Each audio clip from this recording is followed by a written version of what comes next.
If you are on my channel, probably you are into self-help, self-improvement, productivity, and all that besides PhD content. Because I make my content related to top 1%. I'm somebody I'm looking for tools to make myself more efficient. Like few years back, I was so hyped up about these productivity apps that any new app I would have it on my phone and I would have tried it. Most of the softwares out there related to productivity, related to improving your own self, I am always subscribed to these kinds of softwares. At the end of the day, no, whatever you use, that is the best one. Because whenever I used to go through this supposedly best practices, supposedly best apps, as per the opinion of others, it never worked with me. But there are few subtle things that have always helped me and has got me on the track. And I came across one strategy which I've been using of late, and it's been working fine for me. Actually, it's been working good for me. Sometimes it's very overwhelming to get bogged down by different things that are going on, like shiny object syndrome, and you just don't know what you can do and which one to choose. There are different frameworks for productivity, there are different tools, there are different exercises, there are different practices. The debate is also about whether we should be consistent or whether we should focus on intensity.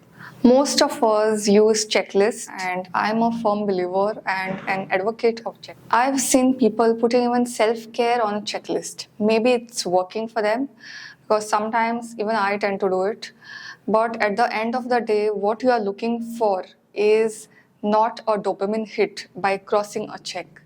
I'm experimenting with concepts recently, and there is something that I've come across: linear time versus quantum time. Now, what is linear time? You work for X hours, you get an output. You increase the number of hours, your output will increase. Quantum time is using something so efficiently and to your fullest that you get the output of all the hours in 1 hour. Okay, and I've been gravitating towards that kind of definition of time of late, and I encourage you to think, is there any way by which I can make this task easy? I can remove the boredom out of this task.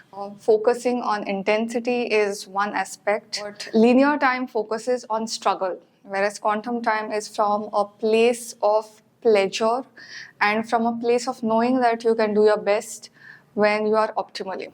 If, say, suppose I am staying awake till 3 a.m., okay, and I'm doing all the work, but I'm not able to wake up other day and it's messing with my health, then maybe the task is getting done, but in the long time it's causing some kind of shift, okay? And I see young people dying with heart attacks and everything. These certain shifts, like moving towards quantum time rather than linear time, and stopping the tracking of each and every minute. If you are not doing anything, does not mean that you are not productive. In fact, I work my best when I'm most relaxed and in most beautiful state of mind. We have subscribed to this culture where everything that is faster, stronger, which grows in numbers or in intensity, it's good, but you don't know the price that is going behind it. I personally don't subscribe to that kind of view. Even in my PhD, sometimes the more number of papers you publish, the efficient you are as a research scholar. But I don't think that is true. The worth of a research scholar cannot be measured just in terms of research papers. That is my personal opinion, because you don't know what all things have gone in that. Productivity is mostly confused with more output. For me, I take it with a pinch of salt, and I feel that productivity is more to do with more focus, more deep work, how grounded you are. For me, that leads to a good output eventually. So I was just going through a few articles and I came across a blog called as Productive Flourishing. I'll leave the link below if you are interested. I'm not asking you to subscribe to that blog, but I have taken an idea from there which I found quite unique.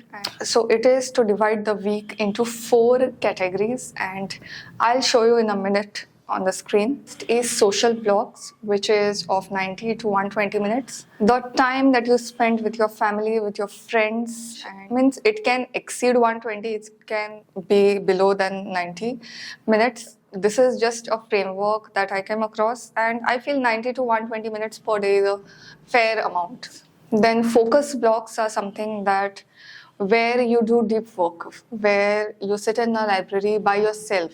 And this does not mean group studying. Group studying and group work, maybe it is eventually, but I personally feel deep work by yourself gives the most results. If you wish to do any kind of admin work, like it could be errands, it could be different paperwork or whatever it is, then you can schedule the work during this time. Like for me, it is filling up of all the procedures related to UG's fellowship, doing things for yourself and for others which need to be done whether you like it or no. Recovery blocks could be sleep. Beyond sleep, I feel it could also be anything that makes you feel good about yourself. Like this year, my intention is to travel more. In these 2 years, we have been at home and I have completely bored myself out. And now that everything has opened up, I wish to travel. I wish to travel to different places and experience nature, which I had forgotten in these 3 years. It's not necessarily that you have to give a time period for it. In your head, you may just know that I'm recovering and this is the time. But it gives a good perspective if you plan things like that. Not everything can be planned, of course, but it gives a good perspective. What kind of system do you use? I'm curious to know, and because I keep looking for these things, as I said. So tell me in the comments.